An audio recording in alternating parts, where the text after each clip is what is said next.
Hello, and welcome to Grid 2 Uncovered live stream number 6. I'm Lee from Codemasters. Joining me this week, as ever, I've got Ben manning the chat box. Say hello, Ben. Luke's also here this week. He's going to be manning the Twitter. Say hello, Luke. Hello. Back on the wheel this week again. Thank you very much for coming back, Joe. No problem. And also joining us this week, we've got Ian. Hi. Hi, How's Ian. it going? Thanks for joining us. I suppose we'll start off a little bit about yourself. What is it that you do on Grid 2? I'm the producer on the project. Sorry, I was too far away from the mic there. Just really involved in loads of different aspects of the development of the game, really, from top to bottom. Yeah. So what's like a normal day in the life of a producer then? There isn't any such thing. I can be working on things like this and doing sort of PR related activities and working with the brand team, but also you can come in and you get bugs and things that are just completely left of field that you don't expect to come up, and that shapes your day. If you've got a bug in your inbox in the morning and it's something that you don't expect, then you can be working with sort of 4 or 5 different teams to get it resolved. So you're the Superman of Grid 2? I wouldn't say that. If you want to say that, that's cool. But you're going to tell everybody that tomorrow, aren't you? Yeah, we'll do it. I'll say Superman by name and nature. Right, okay, so coming up in tonight's show, we've got some never seen before overtake, which is a new mode that, like I said, you guys haven't seen before. We're going to be doing that on Barcelona. We're also going to be running the time attack mode on Indianapolis. We'll be showing off some more car customization. You guys really loved it last week, so we like showing it off as well. It was good fun. We'll try and make a slightly more prettier car this week, I think. Professional car? A more professional car is probably, that's probably not pretty is the right word. Professional car, yeah. And then we'll also be doing a race on the Côte d'Azur. Right, I think we're ready. I think we'll jump straight into a race. Yeah, sure. Yeah, we'll jump straight into a race. We're going to go over to Barcelona. As you can see, we're in the Mercedes C63. What can you tell us about this car, Ian? Well, it's one of 3 different Mercedes that are in the game, actually. Sorry, I'm too far away from the mic. So it's actually one of my favourite cars, and it appears in Tier 2 in the game. And as you can see, it's got all the classic Mercedes styling, and it's one of the cars that I think has some of the best handling in the game as well. It alongside the sort of heavier BMWs. The E30 has a tendency to slide around, but the M1 and then the M3 are both really quite heavy cars, and they have that sort of hefty German feel when you're taking them around the track. So these are really fun to play. I think Joe's going to take us into the race. Yeah, there you go. Yeah, just go for it. Okay, right. Into the loading screen. We'll get on with the show. We'll shut the mic down after this. What we're going to be doing is we've been asking for you guys questions. So if you've got anything that you want to know about Grid 2, something that you might have seen, something that you haven't seen yet, just fire the questions over in the chat box, and we'll do our best to answer them a little later on.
there we go, guys. That was overtake mode.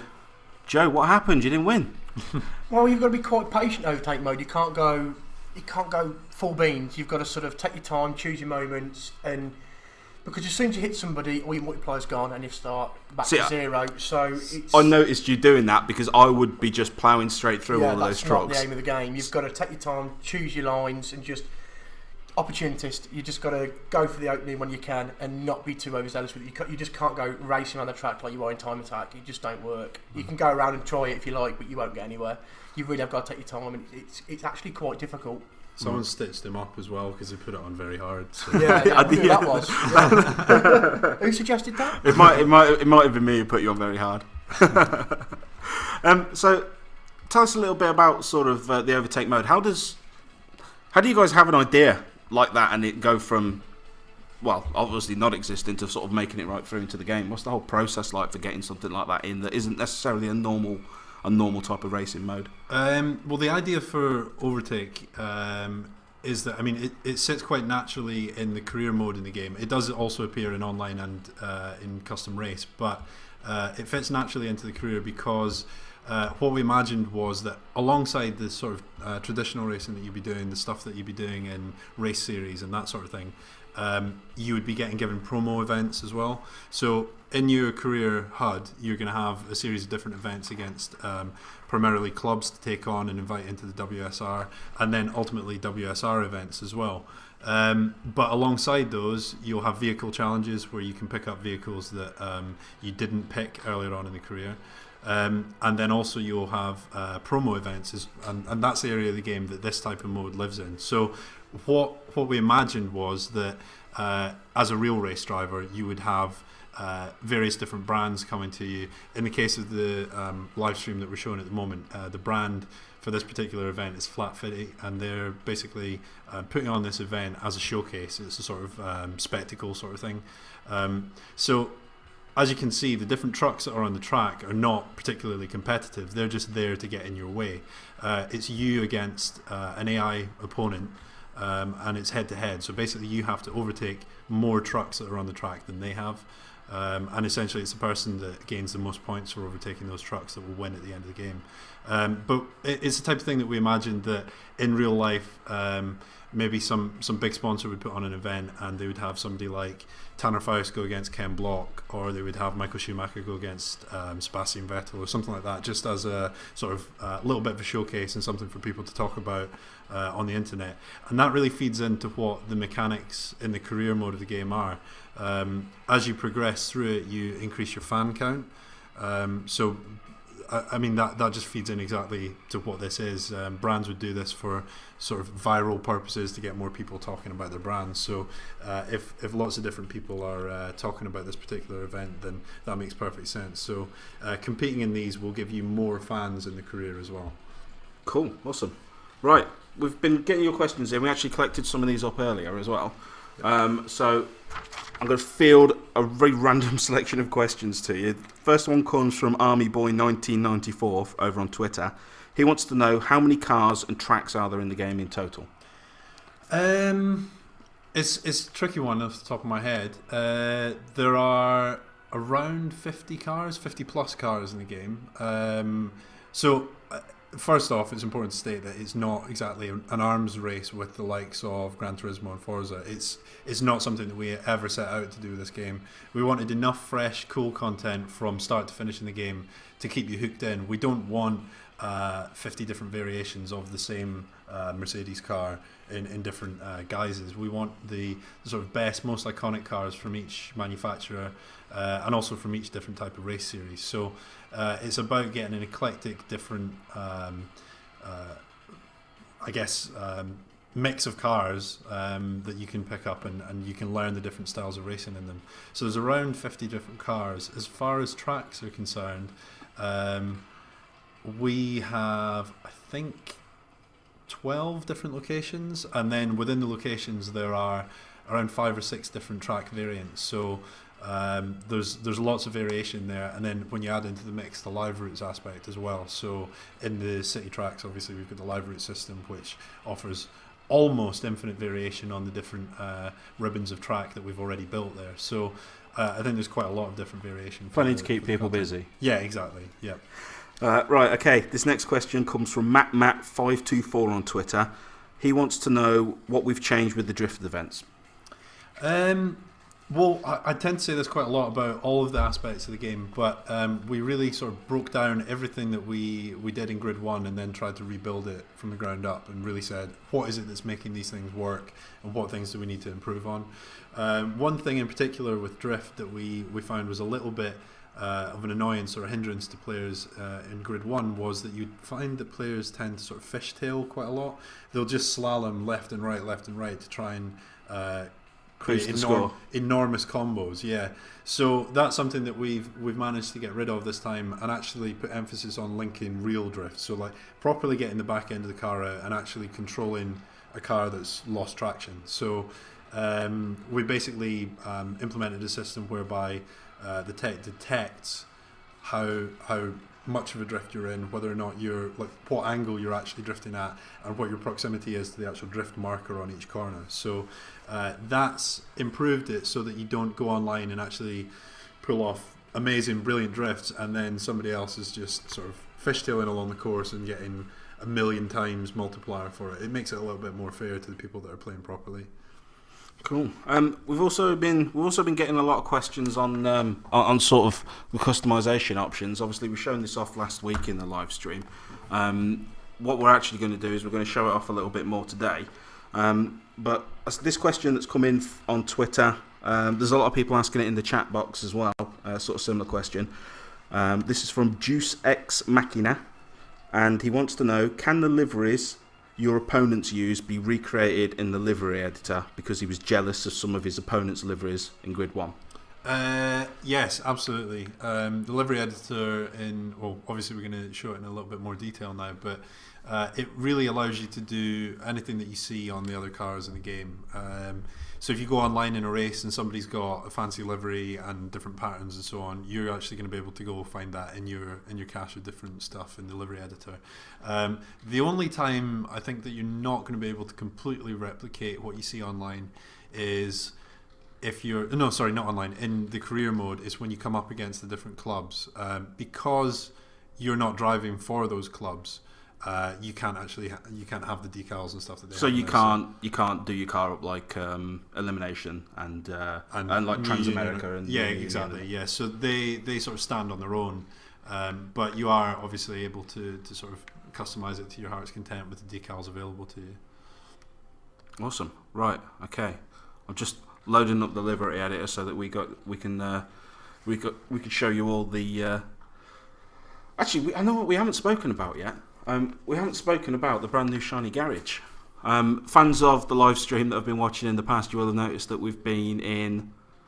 I don't know how best to describe it. It was kind of like somebody's house. Yeah.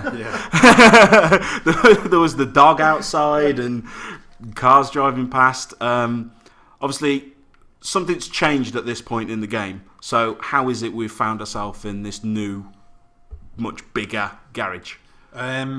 So essentially, in the career mode of the game, there's the sort of thread. If you're not familiar with it, I'll just do a sort of simple overview. But basically, Patrick Callahan has asked you to come on board and be his star driver. He's an entrepreneur that wants to start World Series racing. So in the first garage that you're in, it was really you going to different club events and beginning to sort of pick up momentum as a race driver and get the WSR a little bit of buzz and a little bit of people talking about it.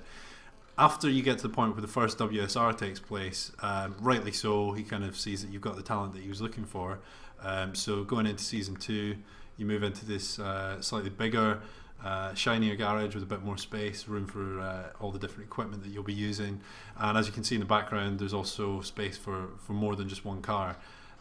So it really sort of helps sort of drill in the progression and show that the world around you is evolving while you're playing the game. It's also a movement from in the first garage you just sit on the sort of PC screen, so you move across to that to navigate through your different events. Now that you move to garage 2, you've got a sort of projected video projector on the wall. So is it, I can't quite do it with the controller. Is that what's behind us there over by the car? Exactly, yeah. That in the background there is the place where you'll navigate through the different events and different parts of the title. Cool. Right.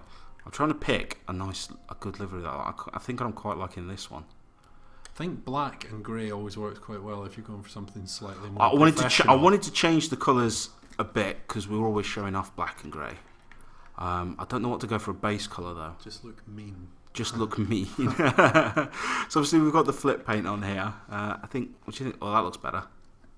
Yeah, it shows up the detail on the black decal quite well. Right.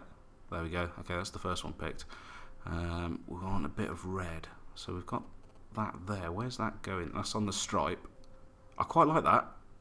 I don't know. Works well with the NSX What have we got? rear light panel, doesn't it? Well, I don't know. The white. What do you think, guys? Guys in the chat box, let us know what you think. I think I'm okay with that. I quite like the white one.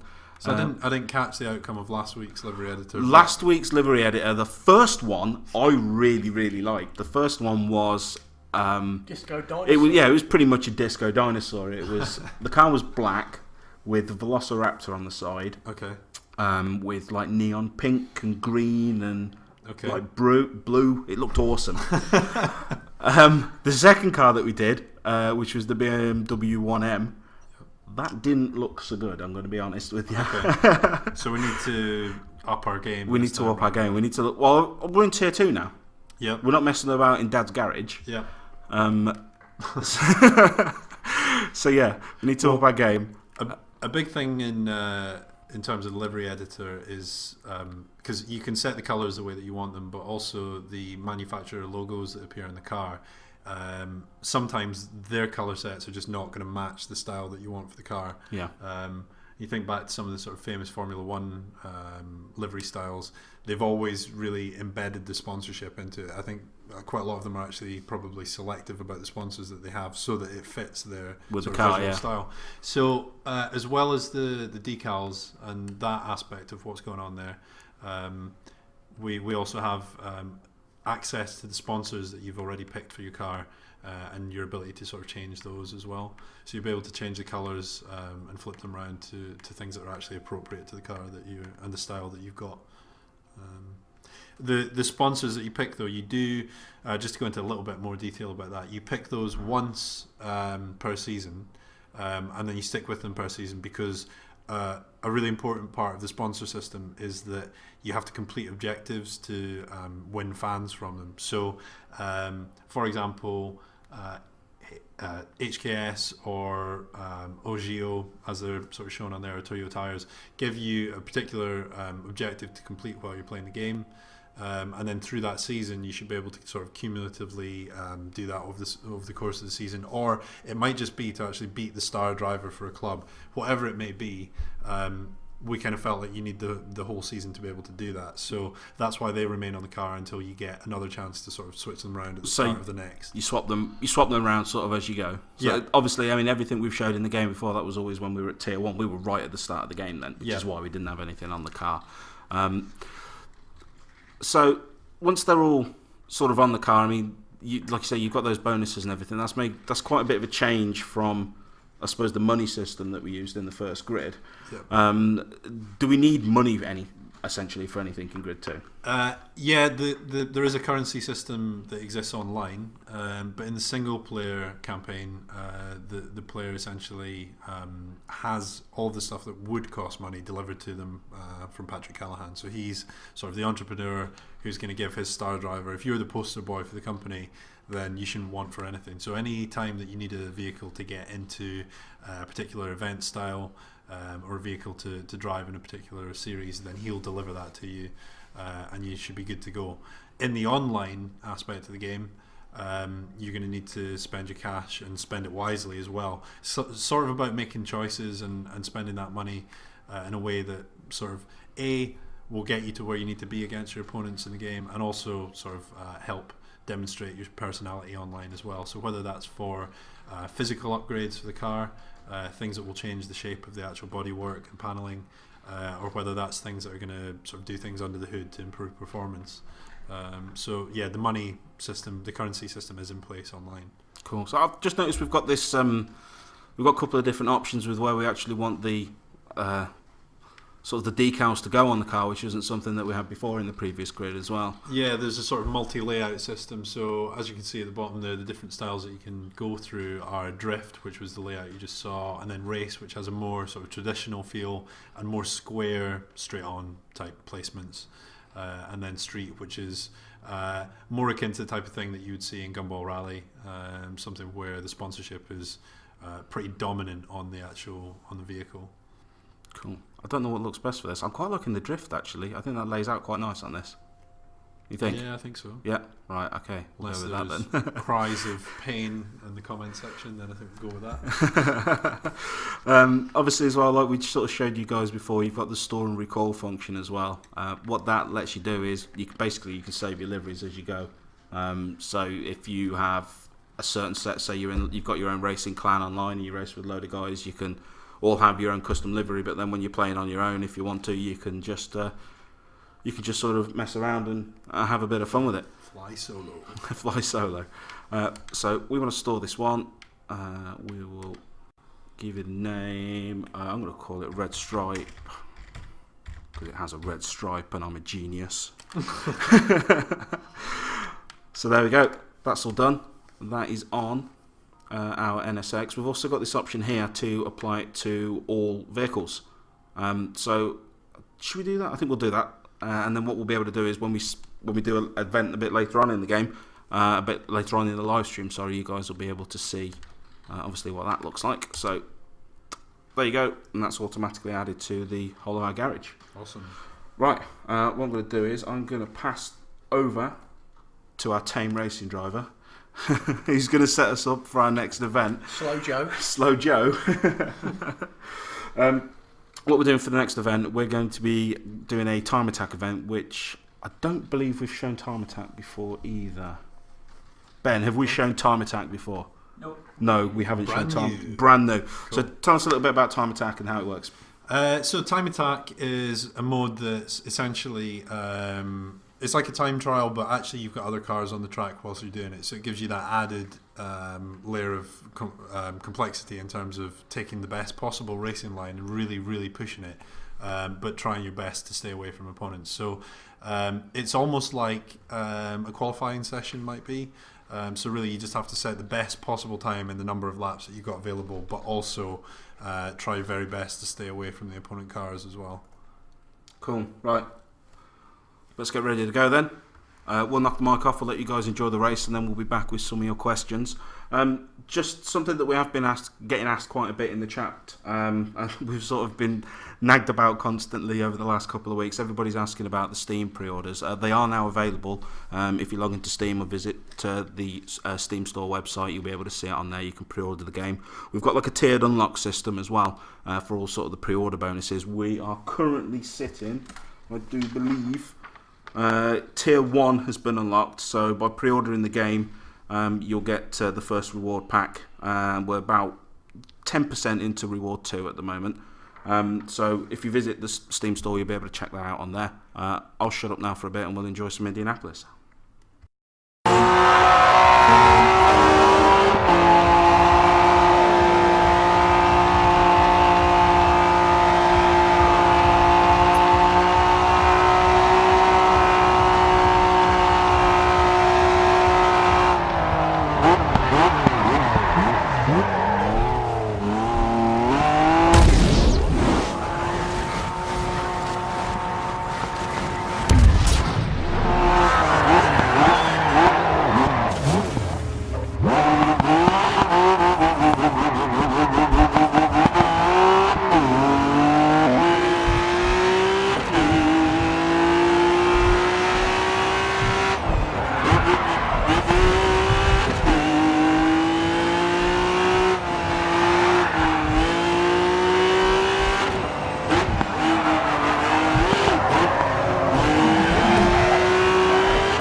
There we go. What happened? Joe, what happened? Well, the Indianapolis circuit is quite a hard circuit. It's very flat. It's very flat circuits. It's very hard to judge where to sort of like start taking brake lines and stuff. Plus, on the first corner, it's a very wide sweeping corner that comes. It's like a double sort of apex. I'm making excuses up here. Making excuses. Yeah, no, it is a really hard corner, and the car's quite a difficult car to get grips with. It's quite a focused car, so. I will vouch for that. The yeah. NSX is a difficult car. It is. It is difficult in the game. If you just over-egg it a little bit, the back end will slip out, so you have to just be super careful. Next thing you know, you're on the grass. So that's why you notice me twitching the throttle, trying to keep the power on, but not too much. Just trying to keep control of the car, counter steering. It's just very difficult. I mean, you've seen the replay there. I'm trying to counter steer everything. It's a good focused car. It's just a very track focused car. It's just you got to get your teeth right into it. So I made a little few mistakes, but. You know, I ain't played this game much, so... Hang on a minute, that's not what you said last week. I actually have to correct that. There's more than... I've probably put over 1,000 hours on this. Over 1,000 hours? I went back and I was like, hold on a minute. I looked at my work ratio and I was like, no, it's 1,000 hours plus. It was the first time I've ever used the NSX. No, it isn't. That's my excuses. That's all I'm hearing is excuses. That's all you're going to hear from me. That's all you're going to hear. Yeah, okay, so obviously we hope you like that track, guys. It was... It's interesting to be able to show it off. Yeah. Maybe you can come back next week and have another go, Joe. Bit more practice. More practice, yeah. So tell us, I suppose, a little bit about the NSX. It's a legendary car almost now. So I suppose a little bit of history and why that car was selected as one of our sort of best of the best to go into grid. Well, I think the cars that always have driven in Le Mans have been cars that the guys in the studio really sort of hold up in really high regard, and obviously it took part in the sort of mid-90s Le Mans races, I think. And also, as far as production cars go, it was one of the ones that had the most sort of publicised influence from a race driver. So Ayrton Senna obviously had a fair bit to do with the car and how it was constructed. Obviously his championship cars always had Honda engines, so he gave a lot of input to Honda when they created this car.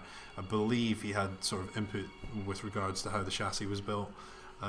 So that obviously sort of holds quite a bit of weight, and we sort of all of us quite like this car. I think it's one of those sort of universally liked cars. It's got a really distinctive look, and it doesn't matter whether your game's out in sort of mid-90s or if it's in 2013. This is a car that's sort of always going to hold a place, I think. Timeless. Yeah, I think so. It's iconic. It's got an iconic sort of, even though it was built all the way through until I think about 2005, I'm not 100% sure, but even though it was built until then, it's still got that really sort of 80s, early 90s styling to it, so it's a really nice car. Right, okay. We've got couple of questions that we'll take. Guys in the chat box, we did see your question about the iFinity, don't worry. Would you like to confirm, does Grid 2 support iFinity? Yeah, we do. We do support it. Huzzah! So you can stop copy-pasting in the chat box now, guys. Okay, some of the questions that we've had come in. I don't even know how to say this guy's name. Tokoro Bal? Tokorable, maybe, on Twitter. He wants to know how many classic muscle cars will be in the game. There are around 3 or 4. The different ones that we actually have in the game are... Well, we've shown off a fair bit of the Ford Mustang Mach 1 Twister Special. It's been shown in quite a few different videos. But we also have the Dodge Charger RT, and then also a Camaro Z28. And in addition to those, we've got their sort of latter predecessors as well, so the sort of more up-to-date versions of those cars. So where do they sort of sit in the game, sort of in the camp, like in the tier system-wise? So those the majority of them sort of. I think majority tier of them are tier 1, and they will sit alongside the classic JDM cars as well. So we sort of wanted to have a little bit of an East meets West sort of vibe in that first season. Yeah. The game does span across sort of the North America, Europe, and Asia. So just kicking it off straight away with that sort of challenge of East meets West is quite a cool way to go with it, I thought. Cool. Question from Wee Riser over on Twitter. He wants to know, is the online leveling system similar to our previous games? Yes, it is. I mean, it's as I mentioned before, it's not based on based on currency. Sorry, it is based on currency, unlike the single player mode. But the leveling system is essentially based on leveling up as you complete races and beating opponents online, and then spending the cash that you accrue while you're online on the various different things that you can do to your car. So to go into that in a little bit more detail, when you go from tier to tier in the online campaign, players are going to come up against opponents who've obviously got cars that are more souped up, more high performance than theirs, and in order to be able to compete with them, they need to sort of begin accruing money, being able to actually spend that on different things that they can do to the car, or continue to race in sort of lower level tier 1 races and spend that cash once you build it all up, spend that cash in a brand new car. It really depends on what way you want to do it. So the progression system works in that way. What you can do is that if you buy a tier 1 car and you continue to upgrade it and do everything possible to it, and then you come up against some tier 2 cars, actually the one that you've done so much upgrades on will be on par with some of those tier 2 cars because of the amount of work that you've done on it. So those tiers, in terms of categorizing all the cars, you can say, yeah, that's a tier 1, that's a tier 2, but actually it's a lot more of a organic sort of thing, as it would be in real life. When you modify a car, you can do various different things to its performance. Right, okay, back to the garage. There you guys can see that is the VW Golf, obviously. That's our livery that's just been applied sort of straight to that when we hit that button that went apply all, obviously. That's what that livery sort of looks like on the car. If we wanted to, we could go in and again change it up. We can switch sort of to the different styles from the drift to the street, just to try and get it looking exactly how we want it to be. So it's all very fast, it's very easy to do. You can sort of flick through it straight from, well, regardless of whether you're playing online or not, you can even just flick through sort of the normal standard manufacturer liveries that are on there and race with those if you want, if you don't want to be using your own for a particular race. I think that's one of the things that's so good about the way that we've delivered the livery editor for Grid 2 is that you can go into massive amounts of detail and choose like multi-tonal paint and choose what the different variations on the colour for that paint is and all that sort of thing. But if you just want to crack on with getting into races, but you don't want the default livery, it's really quick just to slam on some different colours and then get in the race. Yeah, you're not going to get paint. You're not going to be missing out on anything by not doing exactly. it if you don't want to. Yeah, exactly. Yeah. We'll take a couple of questions actually just before we jump into the next race. Take over some from some of the guys on the forums. SG, I want to say his name is SGLL. I never know how to pronounce internet names. They need I need a degree in pronouncing internet names. To be honest, I need a degree in like pronouncing most words. Just say the first thing that comes to your head. He wants to know if we'll see Donington and other classic tracks in future DLC. The DLC will be announced in more detail, I think, when we come around to launch time. But certainly, tracks and different things that are being floated around at the moment are things that I'm quite excited about telling people about. There will be DLC. But you're not going to? Yeah, unfortunately, we're not allowed to. And I was trying to stop you. Yeah, well, that's it. Yeah. There are a number of different tracks that are actually being floated around right now, and they've not been completely confirmed. So, if people shout loudly enough about certain things, then we might. So, if there's enough demand for something, we can certainly look at it. It's nothing. We've got to finish the game first before we start working on the DLC. Okay, another question that's it's one of the regular ones. A couple of the guys on the forums. This guy is called Bianca Kizuro. That's a. I don't know. You could have just used your real name on the forums, honestly, guys, if you wanted. He wants to know if the Fanatec CSW will be supported in Grid 2. I haven't got the full wheel list to hand at the moment, but you can just Ben will fire a link to the wiki page into the chat box. You can visit IGN.com as well and have a look at the Grid 2 wiki, which we've sort of housed on there. That's got the full wheel list for you and everything on there. So whether you've got a Fanatec or sort of any other brands of wheels, you'll be able to see if yours is sort of fully supported for Grid 2. I think we're ready for another race. I'm ready. You're ready for another race? Is everybody ready for another race? Oh, yeah. Luke? Yeah. Sure? Right, okay. Yeah, if you just hit back. what we'll do is then, okay, this next race, what we're doing is we're going to the Côte d'Azur and St. Lawrence race. I believe this is the first time we showed this track off as well. Well, this version of the track. This version yes, of the track. We did Côte d'Azur last week. Yes, we did, yeah. Yes. Right, okay. So yeah, there are multiple routes that you can race on each different track. Yeah, and then obviously you've got the options of day or night on a lot of them as well. Yeah, exactly. Okay. I've gone for day. You've gone for day. Yeah, 'cause I can can't see in the that, it's dark, sunny. yeah. Right, okay, we'll keep quiet and let you guys enjoy the race.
Joe, third time lucky, you won an event.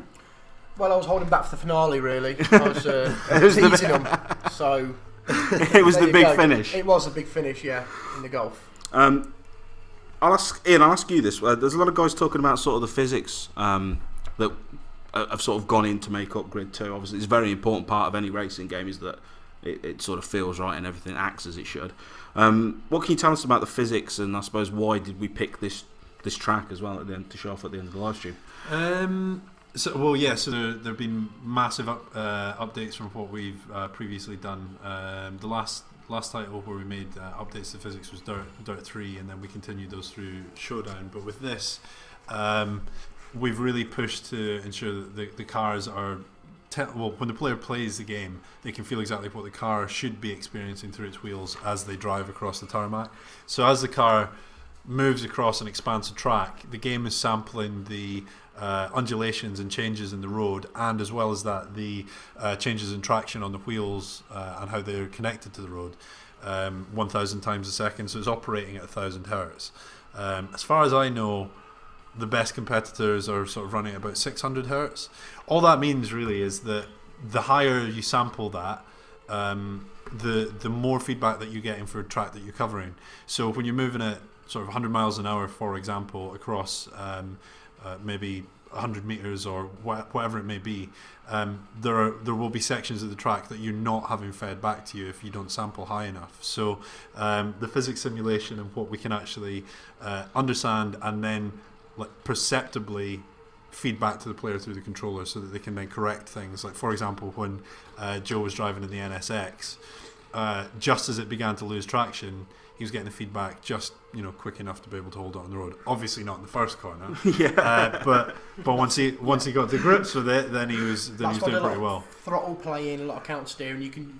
You really know as soon as a car hits something, you really start throttle playing and stuff. You really do know the car's going. You can feel it going to go, and you've got to try and correct it. You really can. Yeah, and then the second part was about Côte d'Azur, was it? Yeah, Côte d'Azur. Why did we pick this track? Well, luckily enough, I actually worked on Grid 2 way back when we originally sort of picked the different tracks and then looked at the pros and cons of the different places that we would include. And I think this is case in point. There's a good example of a sort of motorway tunnel there and a sort of more urbanised aspect of what the Côte d'Azur offers.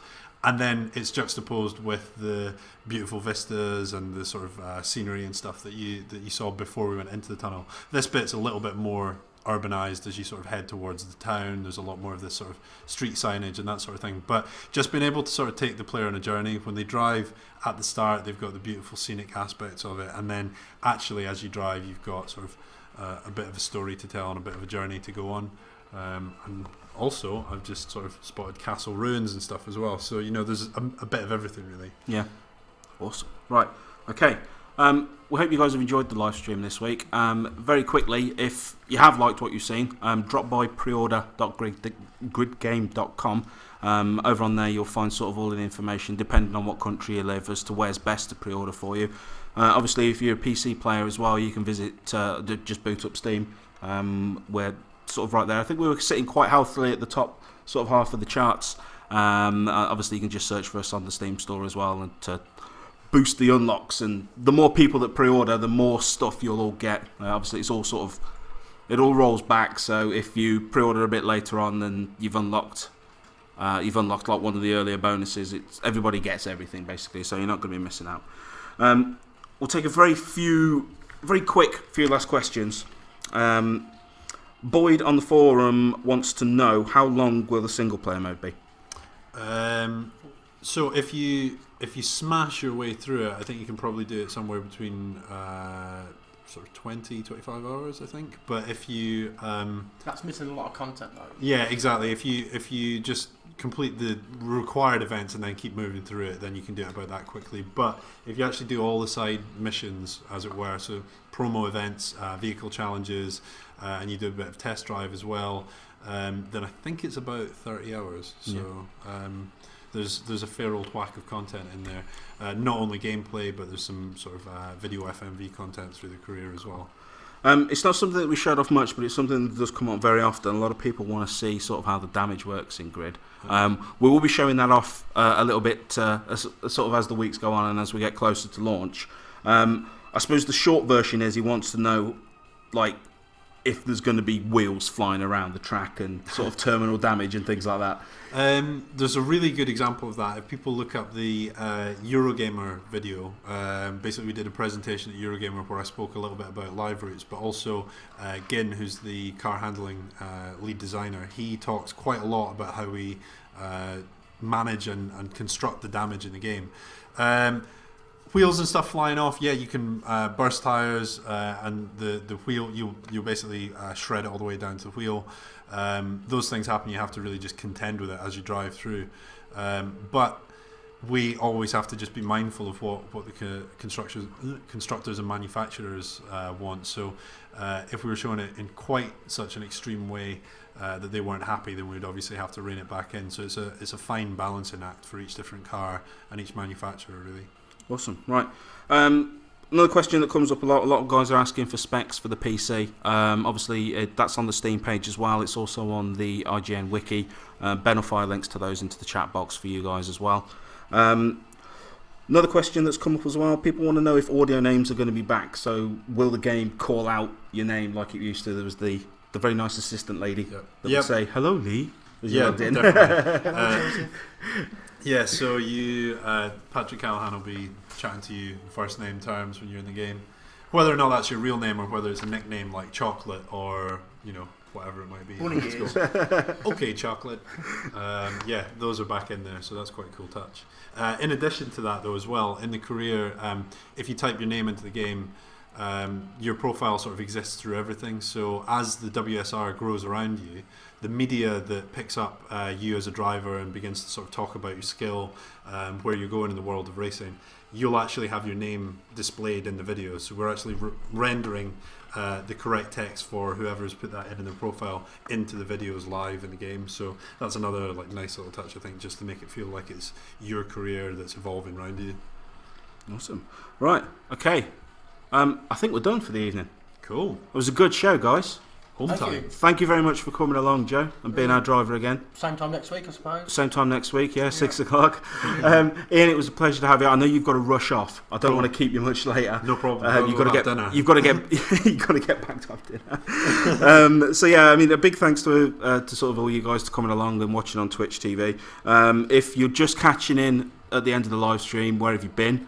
What you've missed? Having dinner, probably. Yeah. You've missed tonight Barcelona on the overtake. We've also shown off Indianapolis on the time attack. A little bit of car customization, and obviously what you can see now on the replay is the Côte d'Azur in the Volkswagen Golf. We'll have the replay up on YouTube, hopefully sometime this evening, or it'll probably be tomorrow. All you need to do is just visit youtube.com/gridgame. As soon as it is up, we'll be letting you guys know on Facebook and Twitter, which is twitter.com/gridgame. And obviously facebook.com/gridgame. Nice and easy, no excuses for forgetting that, is there? No, not at all. No. Right, okay. It's been great to have you along. If by any chance any of you guys are watching in the UK, we have got some game events going on over the weekend. If you visit game.co.uk/events, you'll be able to get a list of everywhere that we're going to be over the weekend. So if you happen to be in the area, pop along, and you can actually get hands on with Grid 2. Have a play. I believe Friday is Brighton, so you could spend the weekend at the seaside. Brilliant. Seeing cars, that's all you need. Seeing cars. Well, yeah, that's all you need. So yeah, if you liked what you've seen, visit preorder.gridgame.com. I've been Lee from Codemasters. Thank you very much. Round of applause to the driver. Thank you. It was a pleasure. Thank you. And we'll be back same time next week on Twitch TV. Donations in the inbox.